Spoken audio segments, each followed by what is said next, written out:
Hey everybody, and welcome back to the channel.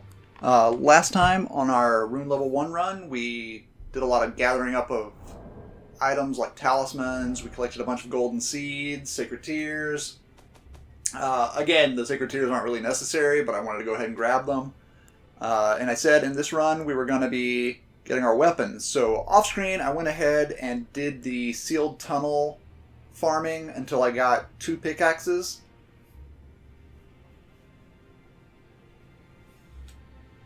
Because I have decided that we're going to do power stanced pickaxes for this RL1 run.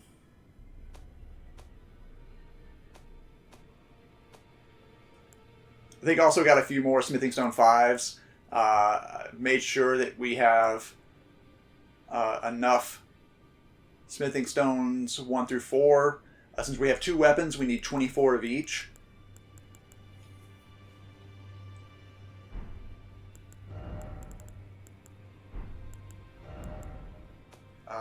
But everything else is pretty much the same. We still have the 1 talisman slot with the Radagon Sword Seal equipped.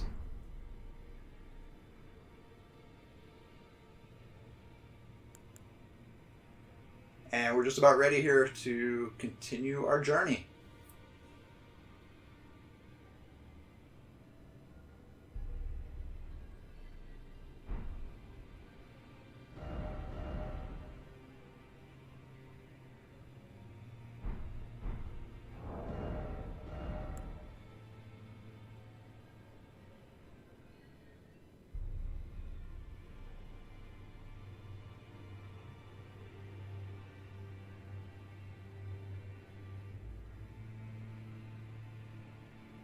So let's see, what do we need to do here first?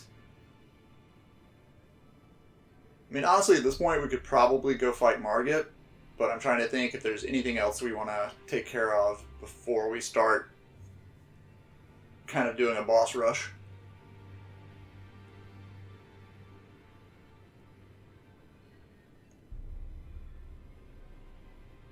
I mean, I guess leveling up the pickaxes would be step 1. Because we should be able to get each of them up to maybe plus 13, because smithing stones 1 through 4 will take us to plus 12, and I think we have enough smithing stone 5s to do 1 level on each of them. And we've got the smithing stones, but we need to get the runes to actually be able to afford the upgrading at Master Hugh. And I popped every golden rune I had to be able to buy the runes. To be able to buy the smithing stones.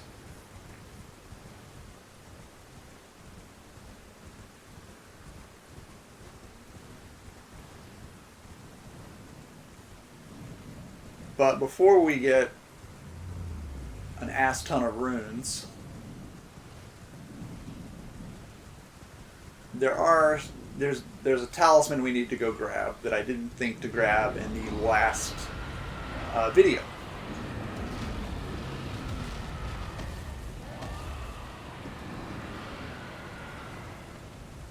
So we're going to run through the Dragon Barrow, past some of these smaller dragons. If you go over to the right, you'll find a Somberstone 9, and up ahead to the right, there's a Scarab with a Somberstone 8. But again, we're not going the Somberstone route. We're going regular smithing stones. So not too worried about grabbing any of those. We'll grab I think this is the Dragon Barrow West side of Grace.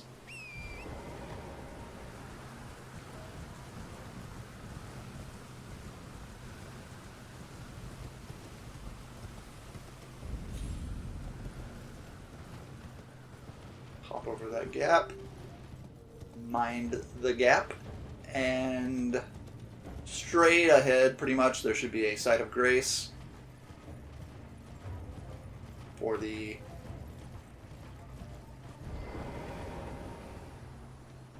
I think it's the Kylam Ruins site of grace. We're gonna sit down at it because that big boy was definitely running at us.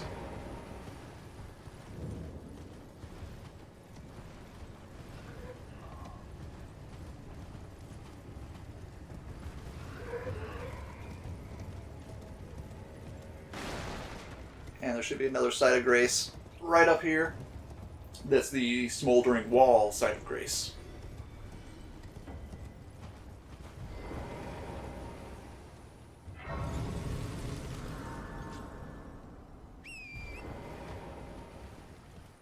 We're going to use the smoldering wall there as a landmark to lead us straight to the fort that you can see over there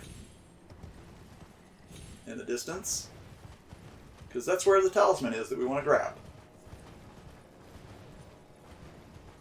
I'm running on this side of the wall because the other side of the wall has like a lot of those T-Rex dogs, and I don't want to screw around with those things. There's also another site of grace, not very far from here, but you know, who needs an extra site of grace? You know, we're gonna do this, right? As long as that archer, there's an archer to the left, as long as he doesn't snipe me. But I think I'm close enough. There's a Stake of America right up here. Yeah, there it is. Okay, so carefully move around here. We're gonna get off. We're gonna kill this guy.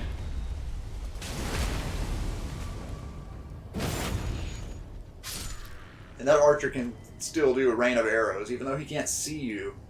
Those arrows can still hit you over here. Around the corner there is where you would pick up Flame Grant Me Strength if you wanted that, but again, I'm not too big on buffs, so I'm not going to get that one. And that lion creature down there is where you fight him and win, and you get the Lion's Claw, Ash of War. If you sneak up on that guy, you can do the critical, and it just knocks him right over the edge. Okay, here's the point where I don't care if I die, I just want to get what's inside this chest. Come on, let me grab it. And we did. It's the Star Scourge Heirloom. So that's +5 to strength when it's equipped. That's pretty much going to become our second talisman slot. So the first 2 talisman slots we have are going to be dedicated to Radagon's Soreseal and the Star Scourge Heirloom. The other 2 slots we can change out for whatever we want, but the Star Scourge Heirloom and Radagon's Soreseal are going to be in there for the whole run.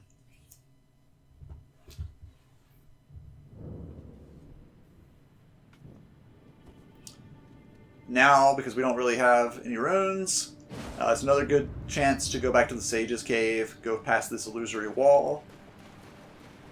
There's a skeleton down here. We are just going to fight him.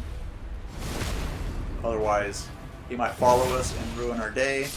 Because we don't have a sacred weapon, when you do defeat him, be sure to hit him again, or else he will get back up.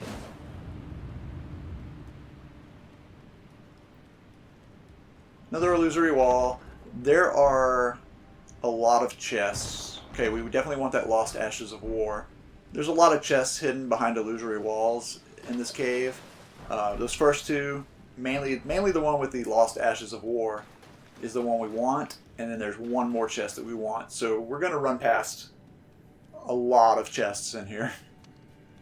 Only enemy you really need to worry about here is this guy. Just be sure to avoid him. Past these chests, and then we're going to jump across that gap. Okay, we should be good. We should be safe from everybody. Another illusory wall. And we're going to open this chest, which is going to have the Raptor's Black Feathers. The other one is a mask, I think. But really, we wanted the Lost Ashes of War and the Raptor's Black Feathers. We're going to go in here, and we're going to let this boss kill us. Even at RL1, like, I think you can absolutely beat this boss. I think the real threat is that, like, skeleton snail. But I intend to lose here, so I just sort of jumped right into his attack. But yeah, that snail, that's the worst part of that fight. 100%.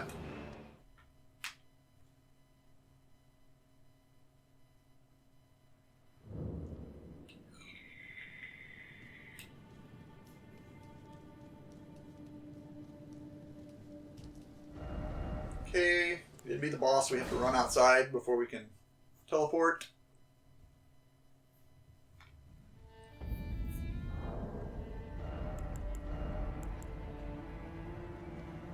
And we're going to switch out our Radagon Sword Seal for the Two Fingers Heirloom.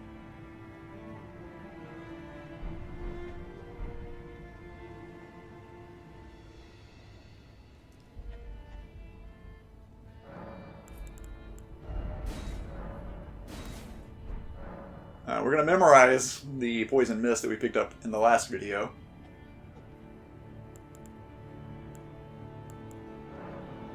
And I can never remember how much HP anybody in this game has, so whenever I'm using Poison Mist, I take more than enough cerulean flasks. I'm telling you, you don't want to end up in a situation where you've poisoned them down to just a little bit of health left, and you run out of FP. So always better, if you know you're going to be using Poison Mist, take more than enough. Turn everything into cerulean flasks. Like, take it all. And don't forget to equip that Golden Order seal that we picked up.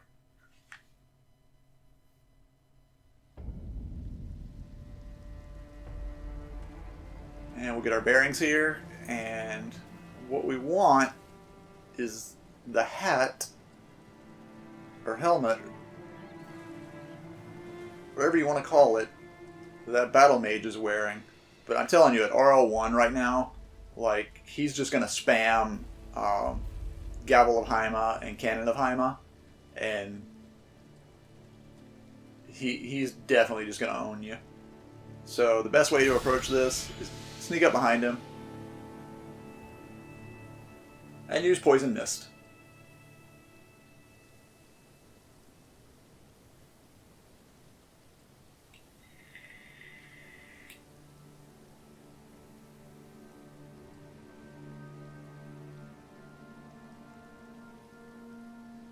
While we are poisoning him, I'll tell you a little bit more about the build that we're going to be using. Build's kind of a strong word, because RL1, it's really not a build, but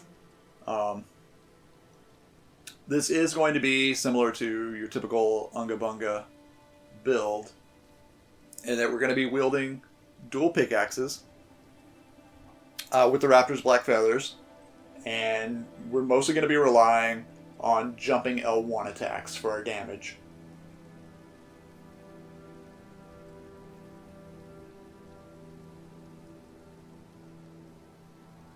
Later on, we will get things like the Claw Talisman, but we'll need to open up a slot to put it. Like I said, the first two slots are going to be Radagon Sword Seal and Star Scourge Heirloom. The third one will probably be the Claw Talisman. The fourth one, I don't know. When we get it open, maybe Ritual Sword. But like I said, the last two may get swapped around on the journey for anything that fits the situation a little better. We need to kill this guy and get that headpiece because level 1 Wretch starts with 10 strength. We need 22 strength to be able to wield the pickaxes. So we have the Radagon Sword Seal equipped in our first talisman slot. That gives us a +5 to several stats, including strength. So we're up to 15, but 15 is not 22. And because we're power stancing them, we don't have the option of two-handing one of them. Because then we lose the power stance. You know. So we can't effectively wield them and get the most damage out of them as we are. This guy's helmet will give us +2 to strength. It does reduce our overall FP while we're wearing it, but we will swap this out for another headpiece we'll pick up later in Leyndell that does not negate our FP at all. But anyway, that puts us at 17. 17 is still not 22. But, you know what is 22? The +5 that we'll get from the Star Scourge Heirloom as soon as we can equip it, which will be when we get another talisman slot. which the first one we'll get will be after defeating Margit. So, we're going to use the pickaxes to beat Margit. So, I hear you asking how. Of course, the Strength Knot Crystal Tier and our Wondrous Physic. That's going to give us plus 10 Strength for 3 minutes. So we just need to defeat Margit within 3 minutes. And let me tell you, that's easy peasy with this build. Even at RL1.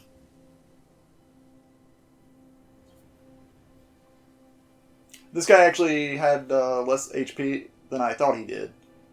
Looks like we can probably get away with this without needing to even drink a cerulean flask. It's because I don't poison this guy often, and I'm used to poisoning either O'Neill or Draconic Tree Sentinel, who have a lot more HP. So I'm used to having to like take a bunch of flasks. But again, like I said before, when you're using Poison Mist, the last thing you want is to run out of FP. So yeah, it's better to take more than you're going to need.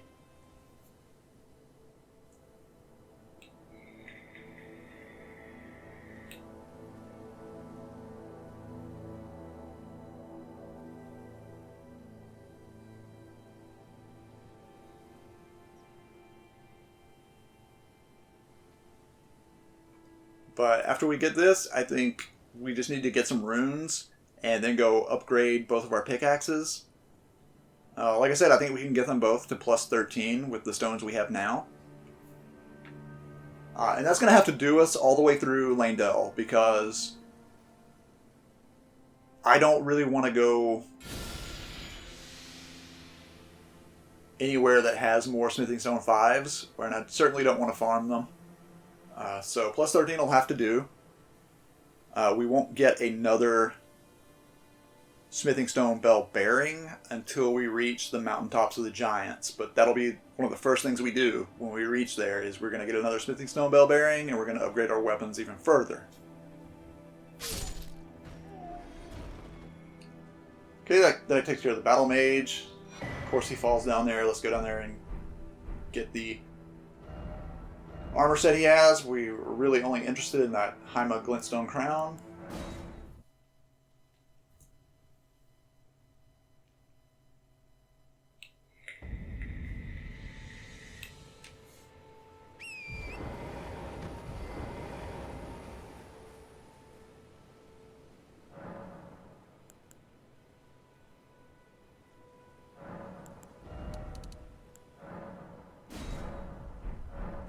Before I forget, I'm going to switch those back. Just dump them all into Crimson Flasks. We're not going to have much need for restoring FP going forward, unless we decide to use Poison Mist again, in which case we can rest to the Side of Grace and reallocate. But for most of this run, you're going to want everything into Crimson Flasks.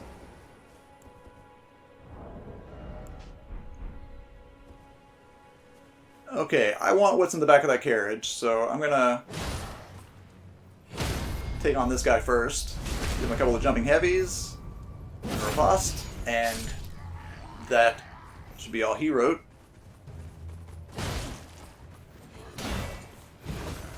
Same for this guy, who also seems to have called a friend.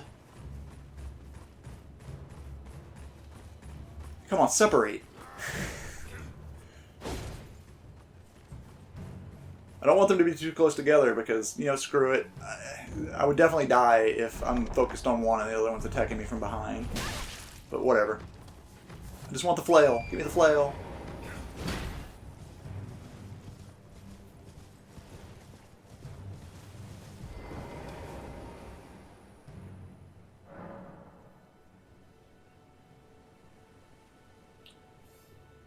I just sat down here to basically de-aggro those guys.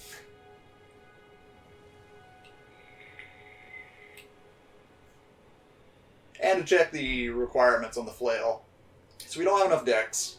Now, if you're holding a weapon and you two-hand it, you get kind of like some free strength points out of that. But you don't get dex that way, so two-handing it's not going to give us the dex requirement that we need. But it's okay, because we picked up the Dex Knot Crystal Tier earlier.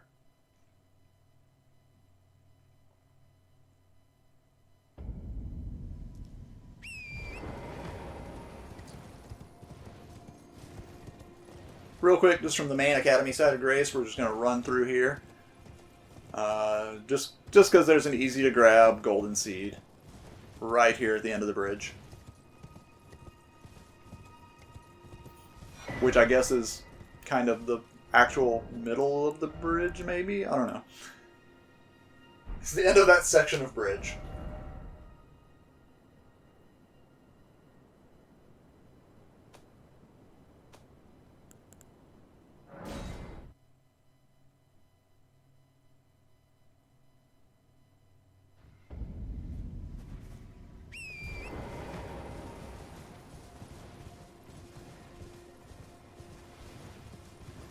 Okay, from the south Ray Lucaria side of Grace, we're going to run back this way.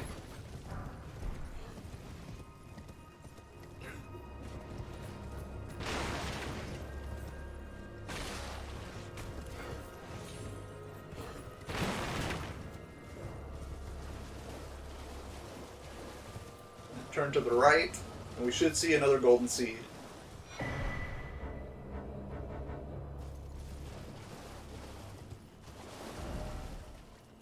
I do want to go ahead and grab the Site of Grace. Fortunately, even when you don't have a map, you can see the places to pick up maps, and the Site of Grace is next to it. So I just put a marker there, a little beacon, to make sure I'm heading in the right direction. Because Academy Gate Town, all these buildings kind of look the same to me. So it's real easy for me to get all turned around and end up running in the wrong direction.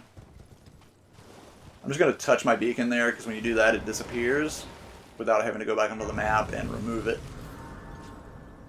But yeah, there's another map there for the Liurniel area. If you want it. I'm not going to grab it, but I wanted that Set of Grace. I'm going to go ahead and equip the flail. I'm going to put on Radagon's Sword Seal, make sure that's equipped again from where we had changed it out earlier.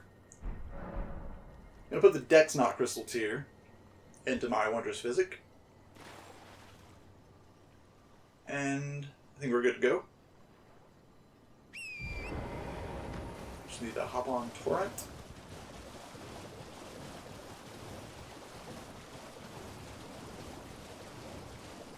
And see if I can remember exactly where the Boil Prawn Shack is.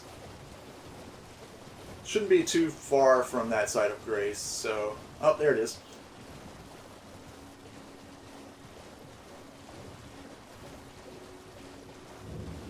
And there's another Side of Grace right there, which is convenient. It's...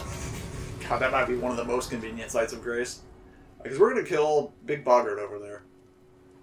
And the best way to do that is drink the flask so you have enough dex. And then just use the weapon art on the flail. And you sort of just box him in and just keep it going. Don't let off the button. Just let it go. And eventually he'll die.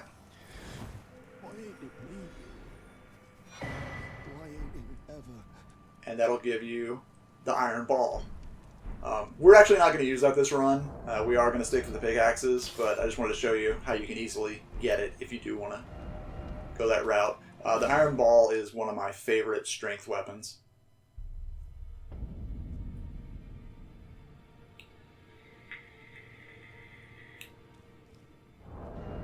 So I do highly recommend it. If you're looking to do a strength playthrough, yeah, the Iron Ball is great. Even at RL1, it's pretty great. The only downside to it is the fact, and it's the same with the Starfist, it tends to whiff the hits quite a lot. Like, you'll be standing right next to an enemy, like there's no way you'd miss, and it will absolutely miss. More so than I think any other weapon in the game. It's kind of ridiculous how often it misses, but when you do connect with like a charged heavy attack, like 2 or 3 charged heavies with the Iron Ball, and you're gonna stance break. Even late game bosses. But here we are at Grail. This is the one glitch I've started to use and abuse a little bit in my playthroughs. And that's, I'm remaining on Torrent, and I want to keep the area with the Grace kind of in view, so I make sure I run in the right direction. But the deal is, you put your bleed weapon on, and you just start attacking Grail, let your stamina refill, just keep rinsing and repeating until he's dead. But as soon as he goes into that death animation, you want to be on Torrent, and you want to book it back to the site of Grace. And you want to sit down and rest at it before he dies and you get the runes. What'll happen is, now you'll only get about 50,000 runes this way, because all the other little dragons don't die this way. So you get 50,000 runes, but when you get back up, you'll have the runes, but Grail will still be there, so you can keep doing it. Keep getting 50,000 runes over and over again. Which is great for any run. He basically becomes the bank at that point. Because normally in a playthrough, your options, or at least when I play, my options are kill Grail, maybe have a gold pickle Foulfoot as you do it. And then he's gone, and then you go to the Mogwin Palace area, to the Palace Approach ledge road, and you either kill all the guys there or you shoot the bird and make him run off the cliff a bunch of times, and that's kind of how you get a large amount of runes going forward. Again, in this run, I don't plan on fighting Moog. I don't really have any reason to go to Mogwin, so I think it's okay to glitch him, to glitch Grail here, and use him if we need more runes. And plus, it's not like you see all the videos that are like, here's a glitch, jump off the cliff and start swinging your weapon and get 30 million runes. To me, that's unfair. That's absolutely cheating. I think this is just saving time. I'm not getting such an absurd amount of runes that it feels like cheating, and it's just saving me the time of how I would normally go about getting more runes in the future. So that's kind of how I justify this particular glitch.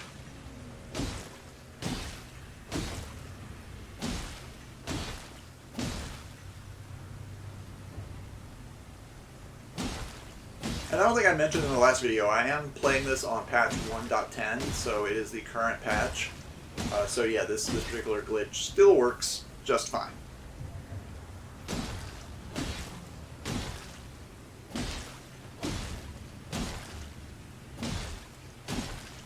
And trust me, you're not going to take too much advantage of this glitch, because even in a normal run, because it's just the amount of time it takes to kill him. Like, even after you level up a good bleed weapon, it still takes a couple of minutes.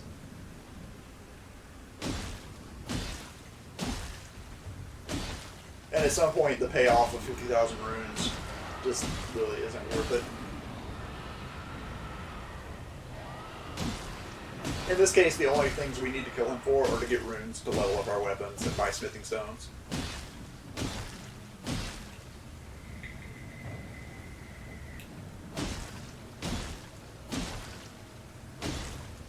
That's one of the upsides of a rune level 1 run, is the fact that you're not buying character levels, so you only need runes for buying things from merchants, buying smithing stones, and leveling up your weapons.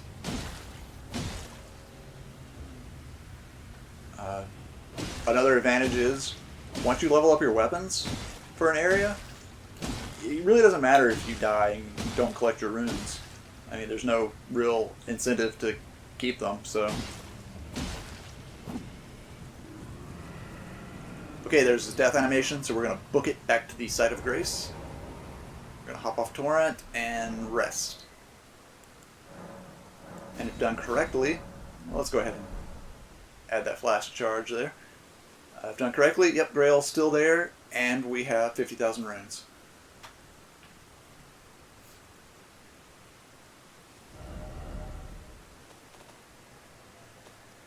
So let's go back to the round table hold, because that should be enough to upgrade both of our pickaxes.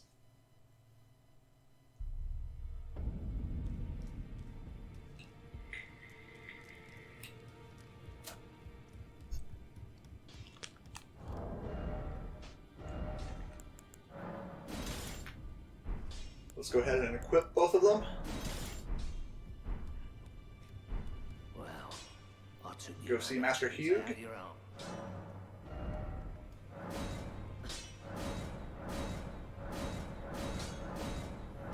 Let's turn these into plus 13s.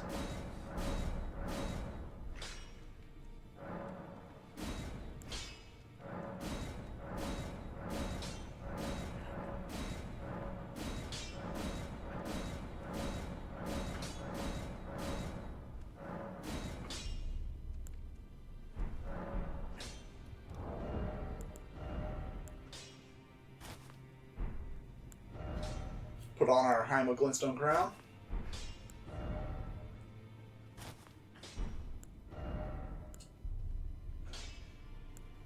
I mean, we don't really need it yet, but we're going to have to put it on at some point, so might as well do it now. And with the 2 pickaxes, we're already at medium load, so we're not going to be able to take real advantage of anything like Blue Dancer's Charm, so I might as well go ahead and put armor on. So I just put on whatever I had. Just make sure you stay at a medium load. You don't want to be heavy rolling.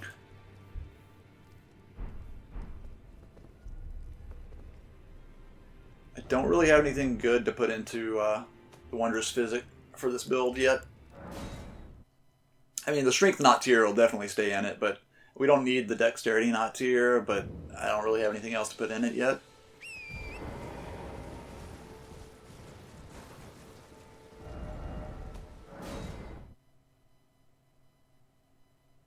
Keep in mind that we still can't quite effectively wield these weapons. But we do have the Strength Knot tier in our Wondrous Physic, so as long as we kill whatever we're facing within 3 minutes after drinking that Physic, then we're good.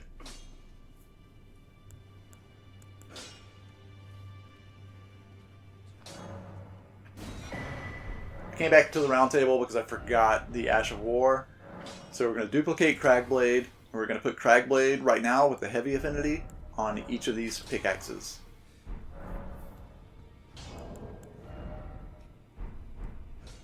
So to Cragblade, before any fight, we're just going to two-hand the one of them and do a Cragblade, then basically undo the two-handing and do a Cragblade, and that'll have it on both of them.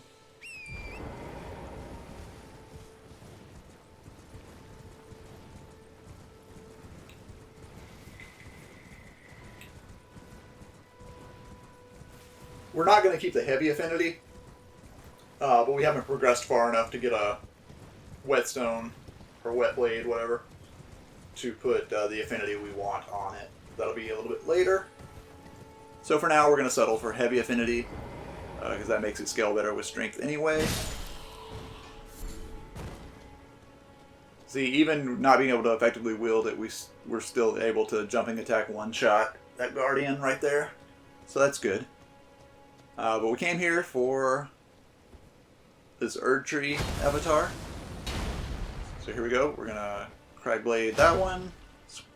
Switch back to two-handing. Cragblade the other one.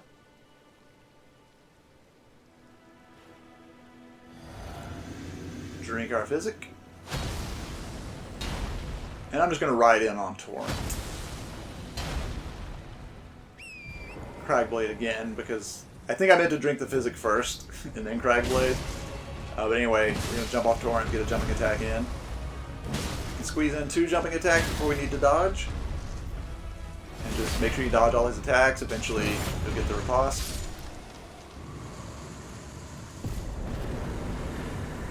And that's all for him. So that gave us the other tier we're going to put in, and that's the Opaline Bubble tier. That negates 90% of an attack.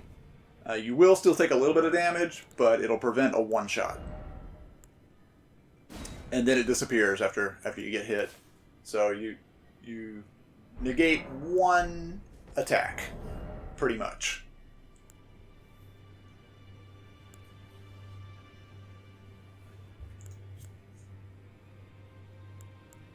So you can see how useful the bubble tier is in a Rune level 1 run.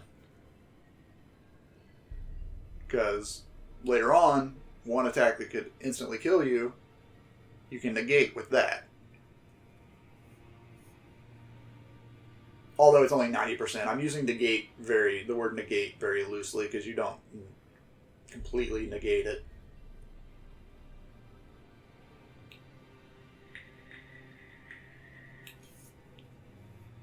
But yeah, Opaline Bubbles here and Strength Knot Crystal Tear. These are going to be pretty much the mainstays, except for special circumstances, of your Wondrous Physic from now until the end of the game.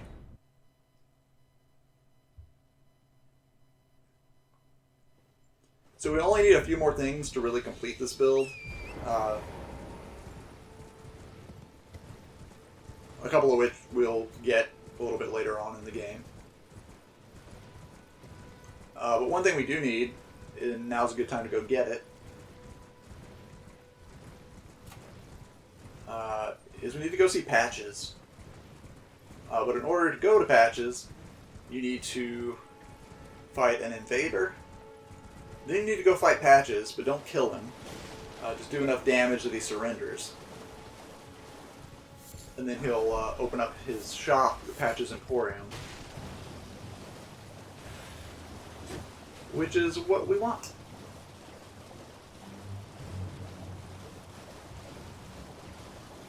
So the invader is, what's his name? Like Nerigis or something like that. So Yura will join the fight and help you, but we'll probably kill him before Yura shows up.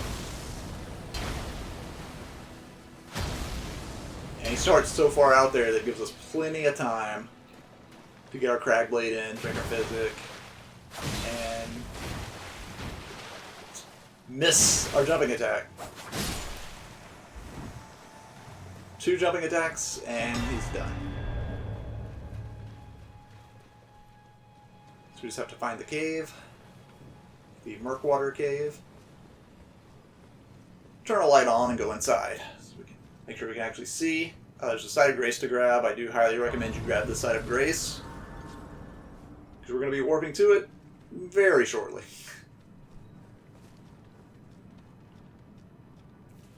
Watch out, there are tripwires down here that will signal a whole bunch of guys to come out. If you manage to avoid them, like I just did, you only have to fight 2. But they're pretty easy, so then you just run in here and go through the fog gate.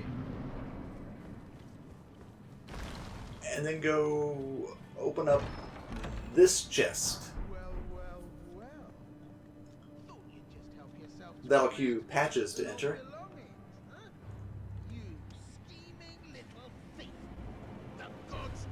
Just make sure whatever you do, don't kill him. But you do want to get him down to, it's probably like half health.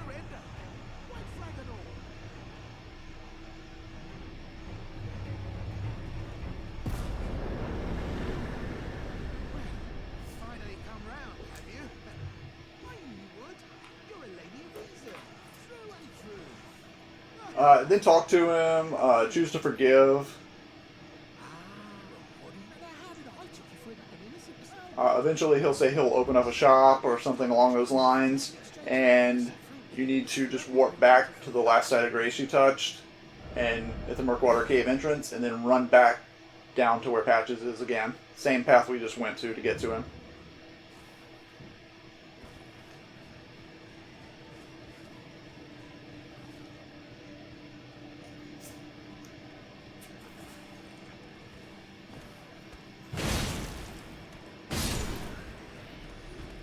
These guys do respawn, so you just have to kill the 2 of them, or potentially a lot more of them if you do manage to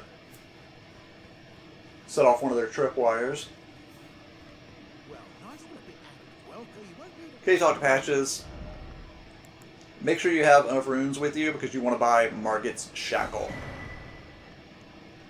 Which ironically we're not going to use on Margit during the Margit fight, but we are going to use it later on the Morgott fight. So, I mean, technically, we are using it on Margit, but, you know.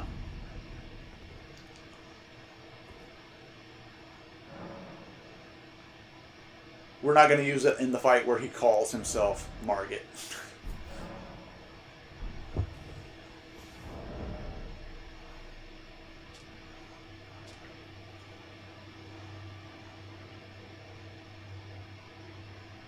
Okay, so we're looking good. I think this is a good setup. I think we're pretty much ready to start fighting some bosses.